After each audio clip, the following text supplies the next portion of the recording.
Today on Why I Vote, I am lucky enough to be joined by the delightful Chelsea Handler. You know her. She doesn't really need intro. She's a comedian, actress, activist, and writer that you have already seen the work of.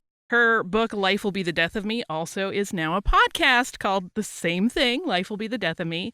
Chelsea, thank you so much for joining me on this show. Oh, it's my absolute pleasure. Thanks for having me. Right out of the gate, I want to know if you remember the realization of learning as maybe a kid that you were going to be part of the democratic process and that you had a responsibility to make your voice part of determining our leadership. I did, because I grew up in a family that was pretty liberal, although my parents were a little old school. So they were liberal in theory, but not in language or action. Yeah. You know, I didn't grow up learning about protesting. My family was like middle class, New Jersey, kind of. My dad was a used car dealer. So my dad loved to talk about voting and talk about politics nonstop.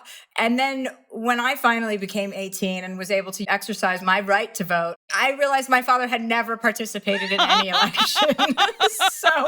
So he was one of those people who told you how to vote but didn't bother doing it himself. I love it, a theoretical voter. Yeah, so that was disappointing. Understandably. Did you register right away when you turned 18 or did you wait a bit? I think I moved to California when I was 19, and I think when you move here and you check into the DMV, they register you. So I'm wondering if I voted when I was 18, if there was an election that year. I can't be positive, but I did vote, after that. As soon as I moved to LA, I was like, wait, oh yeah, you have to participate in civics. And then, I wasn't the most responsible person when I moved here for the first 10 years. I was waiting tables, I was having fun and trying to figure out what I was going to do with my life. But as I've gotten older, which is the evolution with many of us, we understand how this world operates and that it works in our favor if you're white. And that is something that we've all come to the realization of, many of us anyway, that the opportunities that we've been presented are a result of our skin color. It doesn't take away from the talent or your struggle. You can have talent or you cannot have talent. You can struggle or you cannot struggle.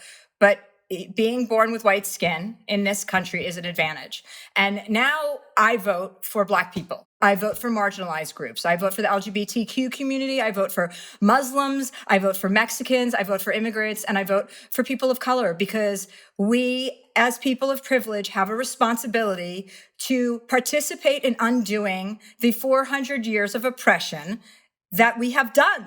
We are responsible. Whether we were here or not, we are responsible to undo it. I'm presuming, because you are so passionate about this, that you probably also vote in more local elections and not just the every 4-year jam.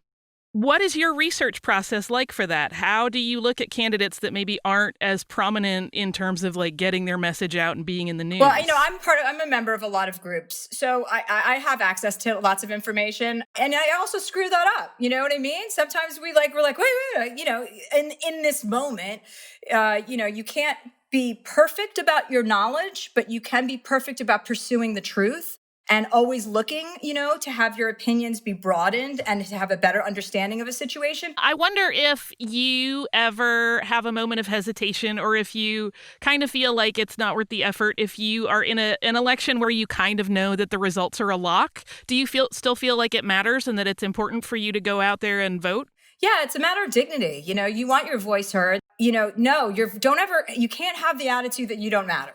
Then you don't matter, because then you're telling yourself you don't matter. And if you don't think you matter, then who else is supposed to believe you? This is the time to be voting and to be exercising that right. To a slightly more fun question, I know some people have like a favorite outfit, or they like to, have a dinner or crack a cocktail or whatever. Do you have any rituals that go with voting after you vote? Do you do anything fun for yourself? I usually vote topless. I will only vote topless.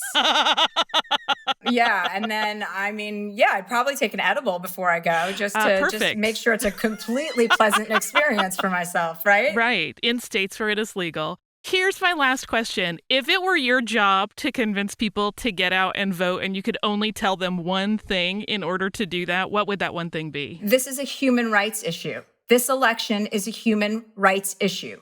Do you care about human rights? Perfect. Chelsea, thank you so much for sharing your passion for the democratic process with us. I'm so excited to share it. Thank you so much for having me. Yeah, let's hope everybody that hears it gets their butts out there and votes.